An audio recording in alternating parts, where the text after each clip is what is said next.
tomorrow. You know, one of these nights you could let me... He's sexy. I like you. A lot.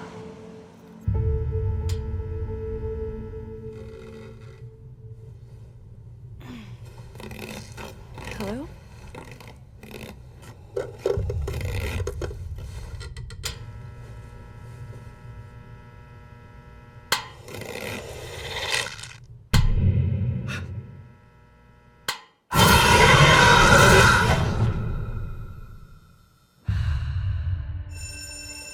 Your brother fell asleep in homeroom this morning for the third time in the past week.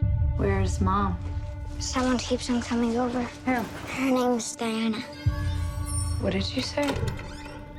Hi, Mom. Hey. You want to talk about it? They've been sleeping with the lights on. Every time I turn them off, there's this woman. She doesn't like the light. I know. I see her too. Mom? What's up? Did we wake you? What? I want to tell you a story. Long time ago, I had a friend named Diana. I found out something really bad happened to her. But she came back. She's gonna stay. As long as you keep the lights out.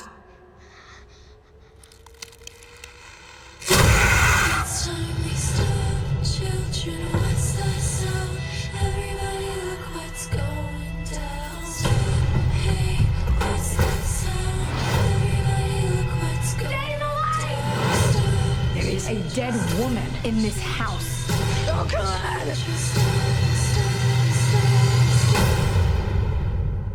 Everyone is afraid of the dark, and that's what she feeds on.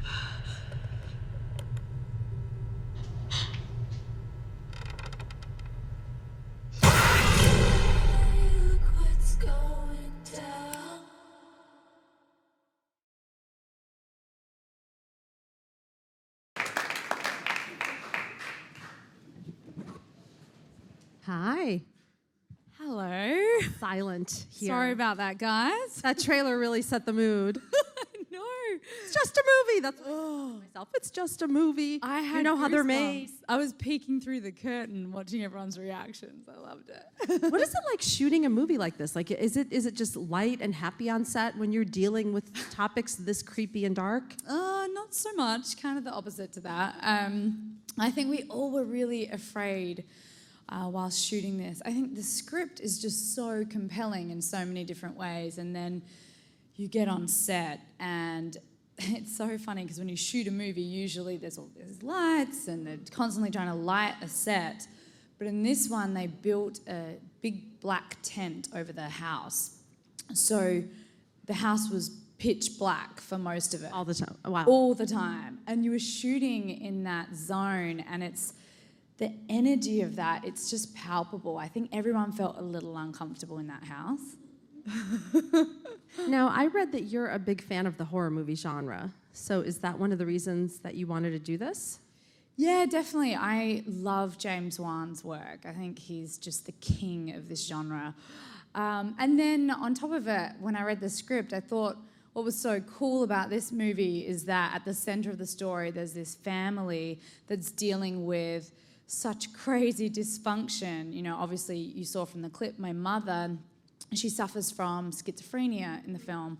And it's just ripped my childhood from under my feet, and this entity has come into our lives. And I've never seen really a great horror film that compare the supernatural element and a rich family story in there too. So it almost felt like a family drama within a horror film. I loved that. That's what I was going to say, is that your relationship with Maria Bello, who plays your mother, is so fractured and difficult and contentious, and that's what really makes the movie interesting. Otherwise, it would just be nothing. I mean, I think the best horror movies have that element of psychological trauma to them. Yeah, I mean, if you look back on movies like The Shining, you care about the characters. And I think a movie like this doesn't work because it won't ever feel grounded in reality unless you're actually rooting for these people at the center of the story. So I think we definitely have that in spades. And from the reviews that we've read so far, everyone's really pointing that out. Now, how do you prep for a movie like this? Do you just kind of spend a month watching slasher flicks, or do you go to the beach and zen out? No, I don't really do much zenning out. I definitely was watching a lot of super, super dark material, to be honest. I'm already obsessed with that kind of stuff. So there's this show called Paranormal Witness. I don't know if anyone knows it, but I'm so obsessed with it, and it's these real stories of hauntings. So I would watch that. I watched a couple of documentaries based on supernatural things. And then when you're in it and you're on set, it's so much easier to stay in the zone of being afraid. So I would have to trigger childhood memories of my own fear of the dark and these reoccurring nightmares I used to have as a kid. So it's really taxing. I gotta say, like at the end of the day, you're completely spent, and then I'd go home and I'd have to leave that energy at the door, because then I'm talking to my 2-year-old about Peppa Pig, and it's like... I was actually going to ask you, how do you do that? Like, how do you spend 16 hours a day in that headspace? Then you come home and you're like, how about we have some chicken nuggets for dinner? I know, vegetarian chicken nuggets, actually. God, the fact that you can get your kid to eat vegetables. Whew. Yes, good. I mean, it was challenging, I have to say. Definitely being around that set and that energy and the story, it wants to stick on you. And I think even if it did energetically, I had to pretend that everything was fine when I got home. But the image, that silhouette that you see of Diana, I think it's this like iconic silhouette that just imprints in your mind, and then you get home from work and the lights go out, and you keep thinking that you're seeing the same silhouette in the corner of your room, and it still is happening to me. Like, it's still we shot it over a year ago, and I'm still like, Diana's come, she's here. It's so crazy. But yeah, she does that. She seeps into your nightmares. Because Diana could be anything. I mean, everyone has their Diana. I know, and it's true. And what I love about this movie is that I think it's a primal fear, the fear of the dark. It's instinctual, it's there, and this guttural feeling that you get. And this movie tells you that you were right. You should be afraid of the dark, because there are crazy things in the dark that are going to come at you. And I love that. Wait, are you afraid of the dark, for real? I was for a really long time, probably until I was 13. But I grew up in the 90s. I had, I don't know if you guys remember this, but those little touch lamps that you would touch. So mine would always be on the brightest setting, and my mum would come back in and touch it back down to the dim setting, and she'd leave and I'd touch it back up to the bright setting again. I was so afraid, but mainly not of ghosts. I was afraid of alien abduction. That was my thing, yeah. What did you see or read at that age that made you think that this was a likely scenario? Super bad parenting, thanks Mum, but she watched Communion with me when I was 7 years old or something, and just the image of the alien through the light, it was horrendous, and it just stuck in my head, and that's what I would think about when I was in my room as a kid. Oh my God, I never even Yeah. Wow. It's I think scary. of rats coming in for some reason. Really? So that's my I am nighttime phobia. arachnophobic. I'm not. Rats are kind of cute to me, but I hate spiders. I'm not a spider. Really? So the way to freak you out would be to hang a bunch of spiders over your bed? Yes, exactly. Do you remember the first movie you saw that completely just got under your skin? Horror film, The Ring. I saw that. That was... It was... I mean, it was unlike anything we had ever seen before when that film came out. And we have the black hair coming down, and it reminded me of when I first saw The Ring. And I think what was so great about that, which is quite similar to ours, it's a simple concept, and for us it's this fear of the dark. And for that movie, the thing that really got me was just those simple images on the videotape, like the chair, spinning upside down, the most bizarre thing, and it really got under my skin. I hated that movie. Loved it. So are you more fearless now? Like, did doing this movie help you overcome your alien abduction nightmares? Or did you grow out of those? It moved from alien abduction into dark entity nightmares. I am still afraid. I just am. I don't know why. And it's this morbid fascination I have with aliens and ghosts, and I think it's fabulous, but at the same time, I'm completely petrified by it because I don't understand it. And I think when you are delving into this idea of ghosts, so many people don't believe in them that if anything ever happened to me that was of the supernatural kind, I think I'd feel so isolated in my fear because not everyone believes you when you talk about things like that. So that is scary to me. Yeah. Yeah. No, now I'm thinking about all that stuff, you know? Yeah, it's creepy. How did you form your relationship with Maria Bello? Because the mother-daughter. Yeah. That was a nice pronunciation of the word. Mara. Very Australian. That was such kind of the cornerstone of the movie. Yeah, definitely. I also look at the this dark entity as kind of representative of what she's going through, this mental illness, this really intense mental illness that has a hold on her the same way this entity has a hold on her. And I'm really super familiar with mental illness. It's throughout my family. And I think when I read the script, I just was so hopeful that we'd be able to find someone who wanted to portray it in such a realistic manner. Because I think schizophrenia has been done really well before on screen, and it's also been done really over the top. So then when I heard Maria Bello, I was like, oh, we're going to be fine. She's amazing. And she was so fantastic. We just developed this very organic dynamic between us because she was just in it. She was breathing. She was in it. She had these wonderful little nuanced performances that she would do, even just twisting her fingers and the way she would rub her wrists together. It's just really interesting stuff. Yeah, and it comes across. I mean, the movie has so much depth to it, so congratulations. Thank you. Now let's talk about everything else you have coming out. I mean, you really... A baby. But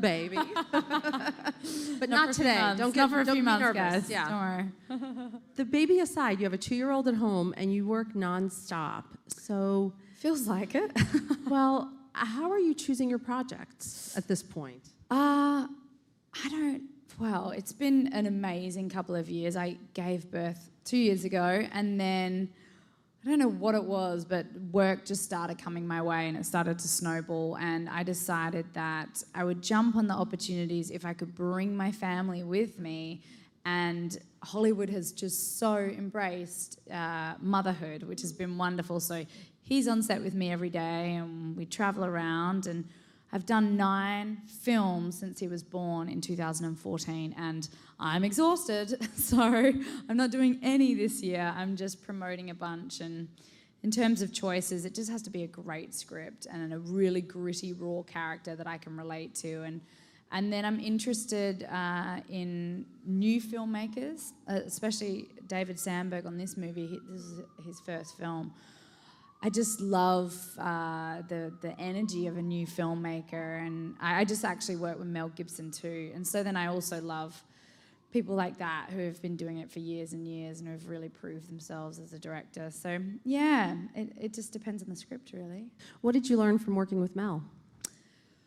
Oh, so much. He's such an actor's director because obviously he's been an actor. It was really beautiful the way in which he could communicate with us because he gets it. He knows how emotional it can be and how seriously we take ourselves sometimes. And I think he was great. He could give line readings that were amazing. And I was like, you're so good at being Dorothy Doss. You're unbelievable. But he was wonderful and a very joyful person, and he knew everybody's name on the set, no matter what department you worked in. He gave you the time of day. He looked you in the eye. He talked with you for so long, and I really appreciated that in him because I've seen the opposite with people of his caliber. Yeah, and that's usually the more prevalent pattern, I think. Yes, true. To say it very diplomatically. Yeah, yes. Of the 9 movies that you've done, what has been the overarching lesson that you've taken away from the work? Just to to commit 100%. I think when I was younger, I was like, this is so cool. Oh my God, I'm in movies, woo! And it was like a party, and I just had so much fun on set. And I would like do the work, and then I'd go and be my bubbly self outside of it. And what I've noticed that now is that I have to stay in it. I have to energetically stay in it to be the best I can be in a film. I can't just keep pulling myself out of it the way I used to when I was younger. Like, I really have to immerse myself in the role and just sit and marinate in it, even between takes.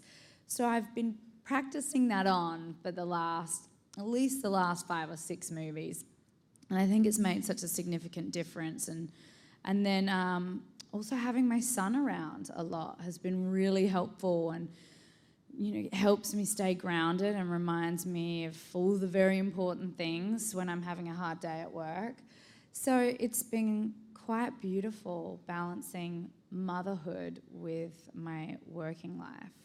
Now, of the work that you've done, what role has been the toughest for you to prep for? Definitely a movie I did last year called Berlin Syndrome. It's by this fabulous Australian director called Kate Shortland. She did this movie called Somersault and this other movie called Laura. And I played a woman who gets taken captive, and we delve into the idea of Stockholm Syndrome. And it is the darkest movie I have ever done, and it's so intense, and I just had to throw myself into it, and it almost ruined me. At the end of the year, I was like, I'm done. That was so crazy intense. But it's wonderful now to see the work and see the film and know how worth it was. But the preparation for that was crazy. I lost so much weight for the role too. What? Oh, it's come back on. Don't you worry about that. There are a lot of No, I'm like, pieces what weight do you have to lose? Oh, I was so itty-bitty tiny because she's a woman who's held captive, and what I love about it is not black and white. It's so many grey areas. There's not one perpetrator and a victim. It's this really interesting dynamic, and it's just the two of them in this apartment for the whole movie. And so she doesn't really eat, and so I got very skinny and very worn out, but it's great. I wear not a scrap of makeup in the movie either. If I had a pimple, the director was like, yes, zoom in on it. It's amazing. I'm like, oh my God, how embarrassing. Wait, but is it more liberating shooting that way? Yeah, it is actually, because I don't wear makeup unless I'm doing things like this. I just never wear makeup anyway. I just don't. Yeah, because you don't need it. There's well, that. no, I have super dark circles under my eyes, believe me. But I wear it so much at work that I never wear it during my downtime. But on this movie, it was great. I didn't have to come to work super early. I could just roll out of bed. Like, the worse I looked, the better it was for them. They're like, oh, keep those bruises. They're fantastic. Okay, cool. Like, I can do that. All right, awesome, yeah. If you could have dinner with any actor, living or dead, who would it be? Cate Blanchett, fellow Aussie. She's a mum of 4 kids. I think she's got 3 boys and a girl. God love her. This is my 2nd boy, my husband's 3rd boy. And so I think we'd connect over that, being a mum of a bunch of boys and also being Aussie. And she's such a chameleon and classy, and I just love her. I just would pick her brains on every subject in life, I think. What do you want to ask her? Tell me about the balance. How do you stay so incredibly unaffected by this great level of success and fame? And from all accounts, she just lives a very, very regular, normal life outside of the industry. And that, to me, is everything.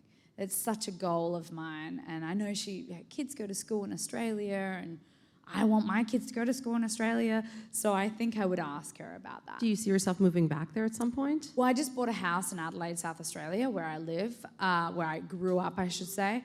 So I bounce kind of back and forth in between Los Angeles and Adelaide, and they couldn't be more different. I was about to say. It's such a contrast. Everyone in Adelaide's so chill and relaxed, but nobody cares about Hollywood at all, ever, which is really nice. And there aren't billboards on every corner. It's refreshing, I think. From the past year that you've had, and you've had a pretty astounding year, not including having your first son, what was your biggest pinch me moment? Getting the Mel Gibson movie, for sure, because I thought it was such a long shot. And it was kind of a funny story. I put myself on tape, like just on my iPhone, really crappy, and then I sent it in, never heard anything. 3 months later, I heard, oh, he wants to Skype with you. He liked your tape. I was like, really? Oh, okay, great. Then I got a phone call saying, where are you? Mel has been waiting for you on Skype for 45 minutes. And I guess someone forgot to tell me the day that we were supposed to be Skyping. And so I got on, then all my devices shut down. Literally 3 of them ran out of battery when I'm trying to Skype with Mel. And it was just so disastrous, frazzled, no makeup, hadn't read the script, didn't know anything about the character. Literally had to just fluff my way through it. Said a bunch of things like, yeah, she's layered, the character's dynamic, she's vulnerable, making things up, and he was like, yeah. And then at the end of it, he was like, I like you, you're real. I was like, cool. And then I got the role. How did you find out you got it? I mean, I cried after the Skype meeting and rang my agent and said, what went wrong? How come I didn't know?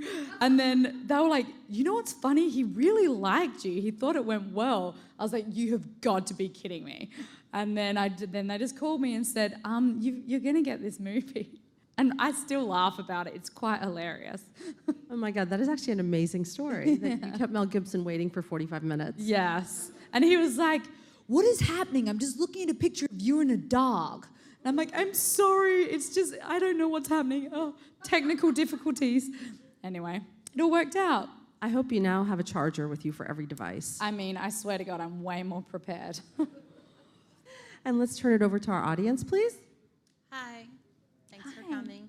So I'm a huge James Wan fan too. So how did you feel about working with him, and when you found out he was attached to, like, this is his project and stuff with his background of horror movies and stuff? I think when I heard that James was involved in the movie, I was immediately injected with so much confidence. I was like, oh, this guy gets it. I mean, he's so brilliant in this genre.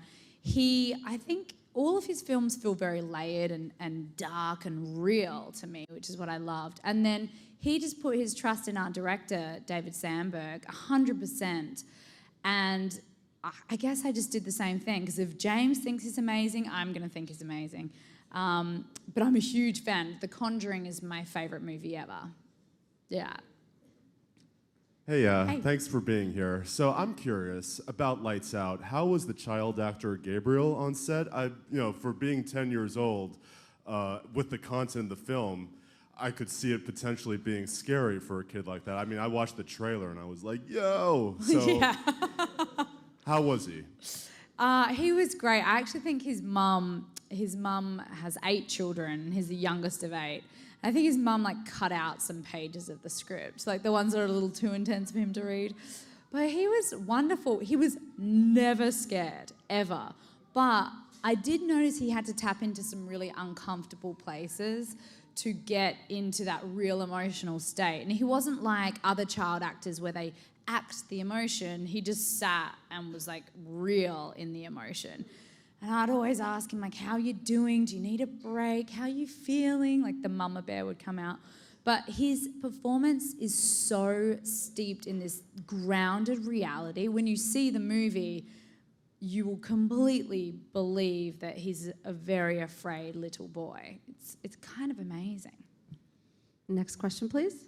Hi, Teresa. Hey. Thank you for being here. I'm looking forward to watching this movie because I love scary movies. So, if you had the chance to, had one of James Wan's scary movies, what would you consider being in it, and what changes would you make? Hell yeah. in that scary Consider it. movie? And what changes did he say? One of his favorite, scary movies that he directed. What changes would you have in that scary movie? Particular scary movie. Which one? Well, I know I just said it, but for me, The Conjuring, I would have liked to have come in, snagged Vera Farmiga's role. I'm like, sorry, but I really have to do this movie. Vera, you're really nice, but it's been real. Well, I love that that's a real couple. That's so insane to me. And I read the script when it came about, not to do it because I wasn't right for it, but it just sort of landed on my lap and I was like, I'm going to read this. I actually couldn't read it at nighttime. I had to be on my couch during the day. My husband's like, why are you reading this? Because you're not auditioning for it. You're not going in for it. And I was like, this is the best thing I've ever read in my life. And he just knows how to get those movies right. And then I just love that concept to go in and be searching for the supernatural like that. I mean, you know that's not going to end well, which is cool. And last question, please. Hi, thank you for coming. I was curious to know if you had any interesting pregnancy cravings. Oh my God, you guys are gonna laugh. Okay, so I've never had cravings apart from I crave playing apps on my iPhone. So literally, I'm never into video games ever. All of a sudden, I get pregnant and I'm in the bath for like 3 hours, like playing apps. So I've done all the like Diner Dash and all the like the fast organizing ones. And the one I'm on right now, and it's a serious obsession, is the Monopoly app. And let me tell you, I am a fierce Monopoly player.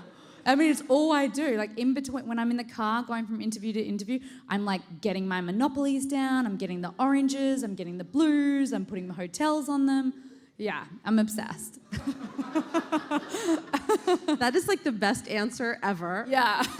And Lights Out opens? July 22nd. Go check it out. Thank you so much, Teresa.